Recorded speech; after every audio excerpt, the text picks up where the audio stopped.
Can changing one setting in Assetto Corsa provide for a more immersive virtual reality experience? Let's take a look. Virtual reality is one of the most exciting bits of technology to come into the sim racing world in recent memory. It provides a level of immersion that simply can't be matched by different display methods. While VR is still early tech, it has a very bright future ahead of it. However, we are still in a phase where we are trying to figure out what works best for driving in VR.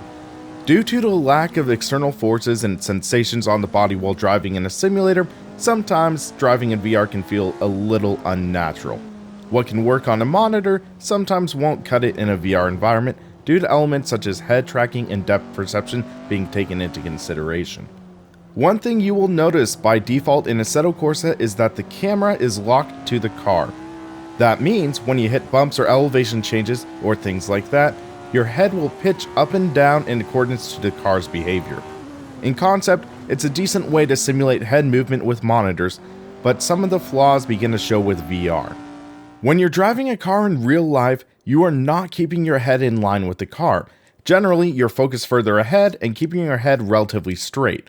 While the forces of the car do affect you to some extent, your head, specifically your neck, is flexible. You can still have your head kept straight and be focused ahead. In Assetto Corsa, as well as some other sim racing titles, there will be an option available to lock the camera to the horizon. That means you're not going to have your camera moving along with every bump the car hits, but it will be focused at a point outside of the car.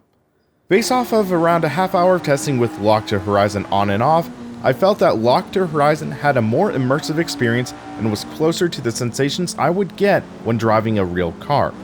Most notably was the improvement in the sensations of elevation changes. When climbing up a hill, you would feel the climb up a hill, and it would make the elevation changes that more significant. Locking the camera to the horizon is not perfect though. One of the most glaring issues is in regards to banked corners.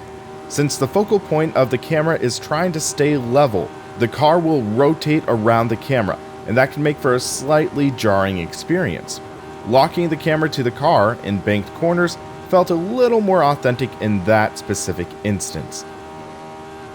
When it's all said and done though, I did feel like locking the camera to the horizon is a significant improvement in the driving experience for virtual reality.